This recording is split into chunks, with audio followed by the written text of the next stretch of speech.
مشيت إعدام أحمد نجاد عادكم تشتون مغتصبة طفلة جنات إيش من حكم 15 سنة. هذا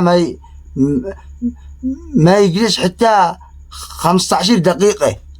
إجرام نرجم بالحجارة حتى يموت. هذا شرعه الله، ما شرعناش إحنا ولا هو شرع من عندنا. لا حول ولا قوة إلا بالله، الله ونعم الوكيل.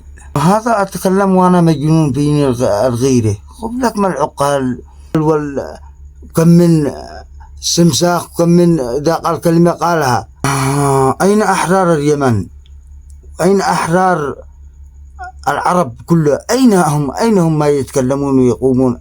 كل حر، كل إنسان عنده الغيرة وعنده النشامة والكرامة. أين هم؟ ليش ضاعوا أحرار اليمن؟ يا بقى هذه جريمة شنيعة. الطفلة بنت 9 سنوات والمغتصب بنت 30 سنة مزوج. جريمة جريمة جريمة جريمة شنيعة.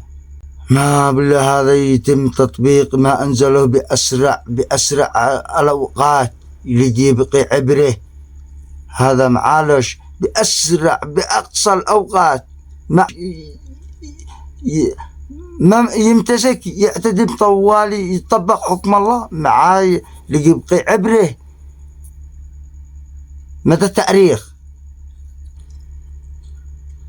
ولا هذه بتبقي عاقبة وخيمة لقضاة صنعاء ولكل ما يسمى نفسهم قضاة الذي يرضوا على هذا الشيء المنكر، على منكر شرف بنت طفل والرجل بنت 30.